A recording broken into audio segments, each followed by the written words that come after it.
Assalamualaikum, salam sejahtera, salam GBN, salam Malaysia, salam kuasa ketiga. Seperti biasa, jika audio jelas boleh tolong maklumkan kepada saya dan share ramai-ramai. Kita masih berada dalam fasa shadow ban dan juga sertai Telegram saya Regi Jesse Ritaudin. Di situ saya membuat banyak pemberitahuan. Baik, ada sejak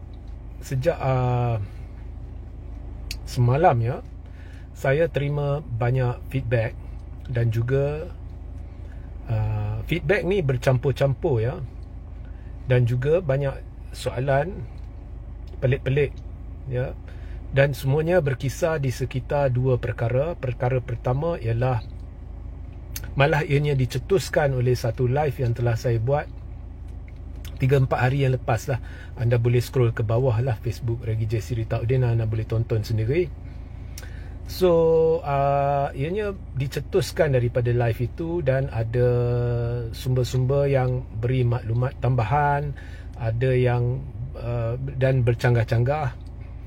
Tetapi ada tema dia yang saya akan ceritakan sebentar lagi. Ada tema dia.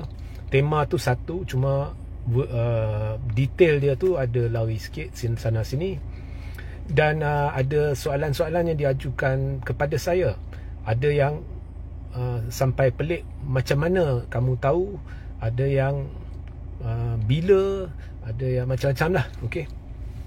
So dalam live tempoh hari, saya menceritakan berkenaan dengan mengapa semuanya sebenarnya tercetus daripada kenyataan Muhyiddin Yassin yang memberitahu bahawa PAS perlukan bersatu, dan juga bersatu perlukan PAS. Sebab itu bila ada seorang pemimpin PAS yang telah menegur Muhyiddin, saya kira pemimpin PAS itu sudah jam degan lah.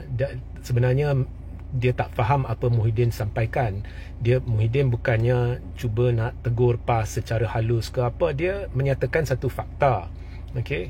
Kalau PAS nak kembangkan sayap, dia perlu bersatu. Sebab PAS perlukan juga undi-undi daripada dua kumpulan, iaitu nombor satu, Melayu di Bandar, yang memang akan menghala ke dia hanya boleh terima PAS jika PAS bersama parti seperti Bersatu. Dan satu lagi, Melayu di belah kampung yang konservatif tetapi sudah biasa dengan budaya UMNO. So untuk gantikan UMNO, dia perlu lihat PAS bersama dengan satu parti yang moderate progresif. Anyway, tanpa Bersatu, sukar bagi PAS mengembangkan sayapnya pada tahap yang dia berada sekarang. Begitu juga Bersatu ni, dia menunjukkan peningkatan ketara berbanding PRU 14 disebabkan kerjasama dengan PAS. So dia saling perlu memelu, dan PAS untung banyak dengan kerjasama dengan Bersatu. So that is basically what Muhyiddin is saying lah. So anyway, kemudian saya cerita berkenaan dengan common enemy. So common enemy di dalam Perikatan Nasional ialah DAP, dan Bersatu ini diterima Melayu kerana Bersatu bila dia keluar Pakatan Harapan, dia nyatakan dengan jelas, kami keluar sebab DAP, kami tak mau DAP berkuasa. UMNO pula dia pergi berdamping dengan DAP. Dahlah pada PRU 15 prestasi UMNO jatuh menjunam, walaupun pada ketika itu rakyat diberitahu UMNO tidak akan kerjasama dengan DAP. Di situ pun dah menjunam. Kemudian bila UMNO pergi bekerjasama dengan DAP dan majoriti MP-MP dia walaupun tak puas hati, tapi mereka tidak berani nak bersuara dan sebagainya, kita lihat di pilihan raya negeri, pilihan raya kecil, prestasi UMNO makin menjunam. So, kerjasama PKR DAP dengan UMNO tidak membuahkan hasil. Malah PKR menunjukkan perosotan, UMNO menunjukkan perosotan, DAP tidak menunjukkan peningkatan. So, it is a failure. Dan rata-ratanya di dalam Pakatan Harapan sebenarnya mereka sudah tahu, UMNO sudah tahu bahawa pada PR mereka tidak mungkin boleh kerjasama lagi, because it is not working. Malah ianya memudaratkan semua pihak. So mereka sebenarnya, saya difahamkan, semua dah dapat tahulah bahawa kerjasama ni tidak boleh diteruskan melangkaui PRU. Bila sampai PRU 16, that is the end lah. So pendek kata, saya rasa sudah ada satu kesedaran di kalangan seluruh kepimpinan UMNO yang menentang Zahid mahupun yang bersama Zahid bahawa the end game ialah pada PRU 16 UMNO perlu juga merangkak kembali, merangkak pergi ke arah PAS dan bersatu. Okey. So, tapi di sinilah jadi isunya. Sekarang ni isunya adalah antara PRU 16 dan sebelum PRU 16. Now let me make it clear, saya dah jelaskan berulang kali, selepas bulan Oktober ni saya dah tak kisah nak cerita berkenaan dengan sebelum PRU 16 kerajaan tumbang. Itu bukan lagi objektif saya, ya, disebabkan apa jua perancangan, apa jua strategi MP BN ni, but the way they are doing it and melihatkan cara mereka membiarkan penyokong mereka terumbang ambing, kecewa, marah dan sebagainya, saya rasa mereka ni, saya tak hormatlah kepada mereka. Whatever the strategy is, semuanya kena ada deadline. So bagi saya tak kisah. Bagi saya biar Anwar menjadi Perdana Menteri sehingga PRU 16. Tapi apa yang saya dimaklumkan ialah sebenarnya MP yang majoriti daripada UMNO ni, dia sudah ada kesedaran di dalam kem Zahid, ataupun mungkin Zahid, saya tak tahu, bahawa kalau mereka mengorak langkah, ianya akhirnya akan merugikan kem Zahid. Kalau mereka mengorak langkah, contohnya mereka tiba-tiba bangun dan kata kami tarik sokongan, contohnya 15 MPBN bangun dan kata kami tarik sokongan daripada Anwar, ianya akhirnya akan rugikan Zahid. Because like I said, pada penghujung jalan, pada PRU 16 memang PH dan BN tahu mereka tak boleh saling bekerjasama, it will fail, dan UMNO sudah tahu dia akan terpaksa merangkak kembali ke bersatu dan PAS. Dan kalau dia merangkak sekarang dengan Zahid sebagai presiden, ianya tidak akan berjaya. Mereka tidak akan terima Zahid. So kesedaran ini sudah ada, dan selepas insiden 4 MP bersatu berpaling tadah dan menyokong Anwar tetapi kekal bersama bersatu, ianya telah membuka mata kepada satu kebenaran yang sebenarnya saya dah ceritakan dari awal. Malah saya dan Tuan Hanif Katri sudah ceritakan dari awal, iaitu MP yang berbuat demikian walaupun melanggar dasar parti tidak perlu kosongkan kerusi. Now, saya dah cerita berulang kali, saya cerita sekali lagi, bersatu tidak meminda perlembagaan parti untuk menyelaraskannya dengan Akta Anti Lompat.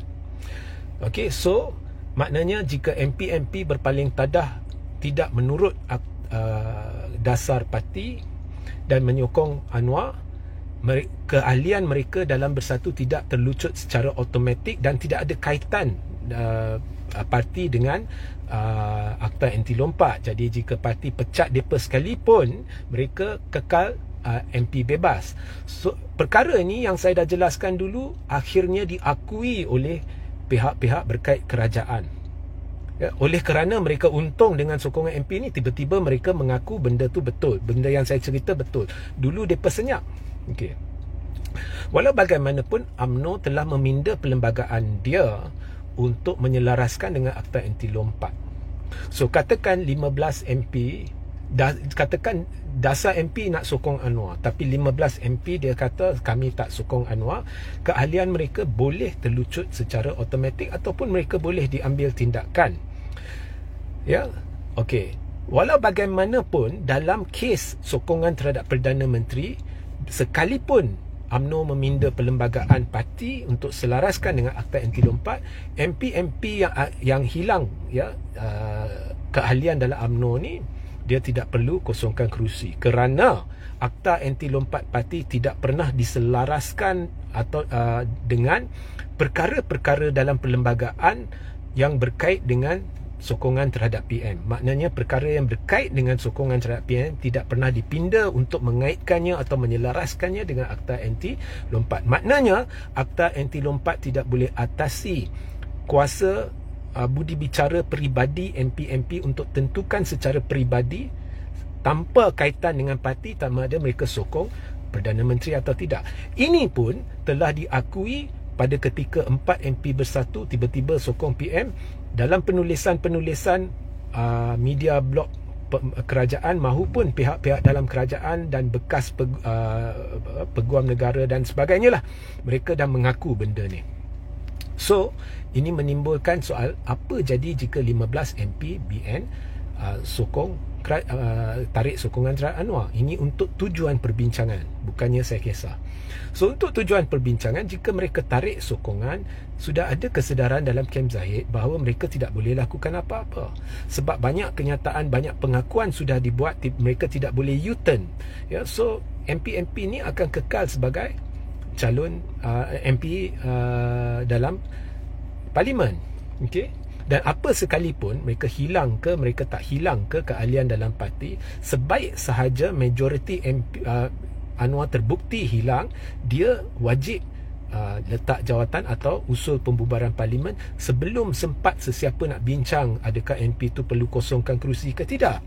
Okey. So pendek kata, jika MP-MP BN mengorak langkah, sudah ada kesedaran dalam kem Zahid bahawa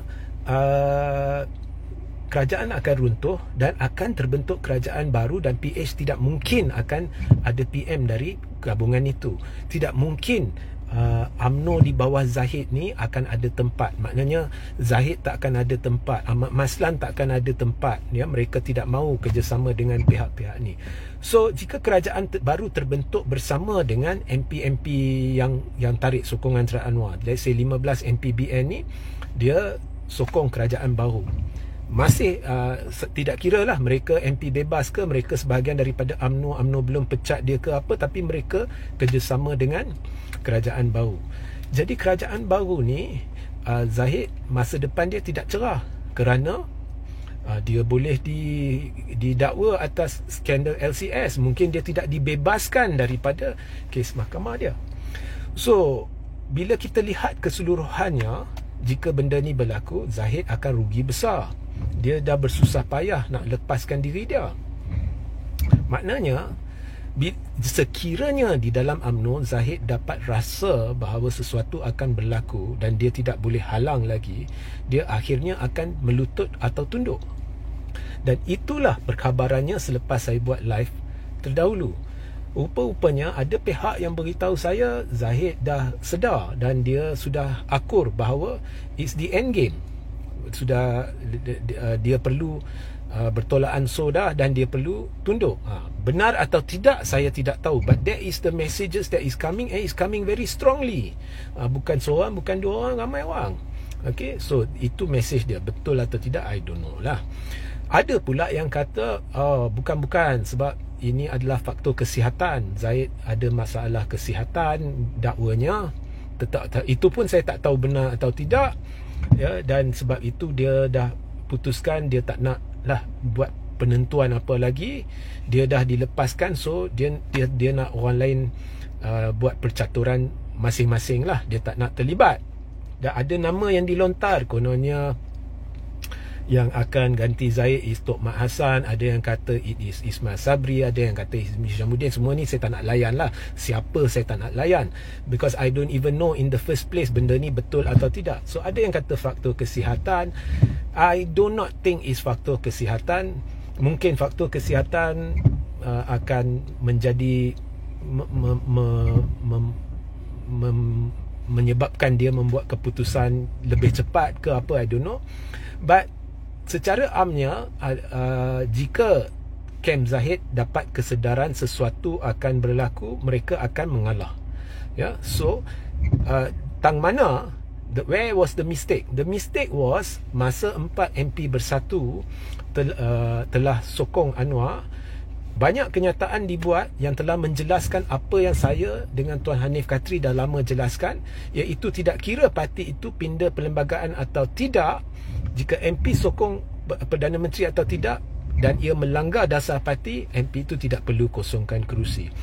Ini adalah satu blunder, dalam English they call it a blunder, satu kesilapan besar yang dilakukan oleh kepimpinan kerajaan pimpinan Anwar atau pihak-pihak yang berkait dengan Pakatan Harapan, kerana ini sekaligus telah mengesahkan kepada UMNO, MP-MP UMNO, bahawa mereka tidak perlu kosongkan kerusi.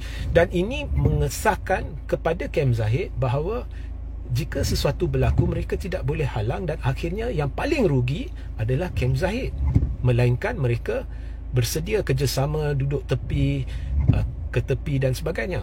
So itulah maksud saya, something is happening in UMNO. Saya dapat mesej ada perjanjian sudah dibuat, saya dapat mesej ada perbincangan sedang dilakukan. Itu semua bercanggah-canggah, tetapi temanya sama. Temanya ialah sesuatu sedang berlaku dan sudah timbul kesedaran bahawa sekiranya ada langkah, it is the end game for Kem Zahid. Okay, so kesedaran dah, macam Kem Zahid dah dapat, dah dia lepaskan, nak tunggu, nak mengapa nak menyebut lagi, ya. Faktor kesihatan didakwa telah sedang mempercepatkan pertimbangan-pertimbangan ke arah satu perubahan. So ini adalah logik, kerana akhirnya UMNO macam mana pun kena merangkak kembali ke pangkuan PAS dan Bersatu. Dan cuma sebelum atau pada PRU 16, dan sekiranya merangkak kembali kepada pangkuan PAS dan Bersatu, Zahid sukar diterima. Okey, itu penjelasan saya. Now, secara peribadi saya nak beritahu satu benda kepada semua pihak. Andai kata ada sesuatu berlaku, saya dah beritahu, saya tak kisah. Bagi saya, biar je Anwar sampai PRU 16, sebab bagi saya MP-MP ni semua saya tak menaruh harapan lah. So, tapi andai kata sesuatu berlaku, jangan sampai buat perjanjian. Kalau kerjasama, kami akan pastikan Zahid dibebaskan dan LCS kami tak kacau. Kalau anda berbuat demikian, let's say ada perancangan nak buat kerajaan baru, kemudian andai kata ada perjanjian sedemikian rupa di mana kita tak akan kacau Zahid untuk LCS, kita akan bebaskan Zahid, kan? You are no better than Anwar. You are no better. Kamu tidak berbeza dari Anwar. So tak boleh ada perjanjian sedemikian. Ya, tak boleh ada perjanjian sedemikian. Itu sajalah. So sehingga kita berjumpa di lain masa. Assalamualaikum, salam sejahtera, salam GBN, salam Malaysia, salam kuasa ketiga.